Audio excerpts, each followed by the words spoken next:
এই বাজেটকে বাইরে অনেকে বলছে চানাচোর মার্কা বাজেট, যা শুনতে ভালো লাগলেও খেলে পেট খারাপ হয়।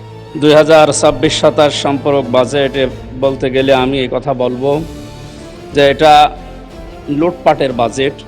এই বাজেটকে বাইরে অনেকে বলছে চানাচোর মার্কা বাজেট, যা শুনতে ভালো লাগলেও খেলে পেট খারাপ হয়। আমি আমার কুষ্টিয়ার 3 আসনের জনগণের পক্ষ থেকে বাজেট সম্পর্কে কিছু আলোচনা এবং প্রস্তাবনা রাখতে চাই মহান সংসদে। মাননীয় স্পিকার, জাতীয় বাজেট একটি দেশের অর্থনৈতিক উন্নয়ন, সামাজিক নিরাপত্তা এবং জনগণের কল্যাণ নিশ্চিত করার অন্যতম প্রধান মাধ্যম। বাজেটের মূল ভিত্তি হলো রাষ্ট্রের আয় এবং ব্যয়। তাই রাষ্ট্রীয় আয় বৃদ্ধির ব্যাপারে যেমন আমাদের সচেষ্ট থাকতে হবে, তেমনি ব্যয়ের ক্ষেত্রেও আরও সজাগ দৃষ্টি রাখা প্রয়োজন।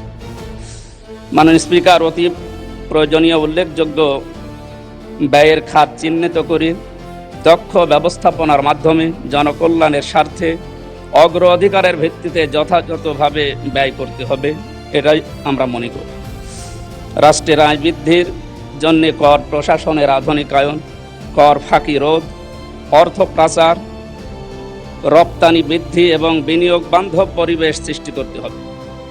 একই সঙ্গে সাধারণ মানুষের ওপর অতিরিক্ত করের চাপ না বাড়িয়ে রাজস্ব আহরণের নতুন ক্ষেত্র খুঁজে বের করতে হবে। দেশের সবচাইতে বড় গুরুত্বপূর্ণ বিষয় হচ্ছে বেকার সমস্যা। এই বেকার সমস্যা নিরসনে শিল্পায়নের প্রতি বেশি গুরুত্ব দেওয়ার প্রয়োজন। বৈদেশিক রেমিটেন্স বৃদ্ধির প্রতি বিশেষ গুরুত্ব আরোপ করা অধিক প্রয়োজন। মাননীয় স্পিকার, ব্যয়ের ক্ষেত্রে শিক্ষা, স্বাস্থ্য, কৃষি, যোগাযোগ, সামাজিক নিরাপত্তা এবং কর্মসংস্থান খাতকে অগ্রাধিকার প্রদান করতে হবে। মাননীয় স্পিকার, বাংলাদেশ কৃষি নির্ভর একটি দেশ। কৃষিক্ষেত্রে যত উন্নয়ন হবে দেশ তত অর্থ সমৃদ্ধ হবে। এজন্য কৃষকদের স্বল্প মূল্যে সার, বীজ এবং শুল্ক মুক্ত কৃষি সরঞ্জামাদি সরবরাহ করা প্রয়োজন। শিক্ষা খাতে বাজেট বরাবরই কম থাকে, এবার যতটুকু হয়েছে আমরা চাই বিশেষত বাংলাদেশের বিশ্ববিদ্যালয়গুলোর গবেষণার ক্ষেত্রে এই বাজেটের সঠিক ব্যবহার যেন করা হয় এবং গবেষণার জন্য বাজেটকে আরও বৃদ্ধি করা দরকার। এই বাজেট এত কম যে তা দিয়ে দেশে অর্থনৈতিক সমৃদ্ধিতে তেমন কোনো ইতিবাচক ভূমিকা রাখা সম্ভব হচ্ছে না বলে গবেষকরা জানাচ্ছে। মাননীয় স্পিকার, দেশের সংখ্যাগরিষ্ঠ মুসলিমদের জন্য প্রতিষ্ঠিত মাদ্রাসাগুলো যুগ যুগ ধরে অবহেলিত। ইবতেদায়ী মাদ্রাসা এবং সকল জেলা শহরে আমি একটা করে ফাজিল এবং কামিল মাদ্রাসা জাতীয়করণের মাধ্যমে মাদ্রাসা শিক্ষার উন্নয়ন ব্যবস্থা এবং এবারের বাজেটে আসলে বাজেট আরও যথার্থ হতো বলে আমি মনে করি। মাননীয় স্পিকার, যোগাযোগ ব্যবস্থার উন্নয়ন হলে দেশের অর্থনৈতিক সমৃদ্ধি ঘটবে বলে আমি মনে করি। তাই সারা দেশে রেল যোগাযোগ ব্যবস্থাকে আরও আধুনিকায়ন, উন্নয়ন এবং রেল সম্প্রসারণ করার জন্য জোর দাবি জানাচ্ছি। বিশেষ করে আমার কুষ্টিয়া ঝিনাইদহ এই 45 কিলোমিটার মাঝখানে কুষ্টিয়া ইসলামী বিশ্ববিদ্যালয়, এখানে প্রায় 20 থেকে 22 হাজার ছেলেমেয়েরা লেখাপড়া করে।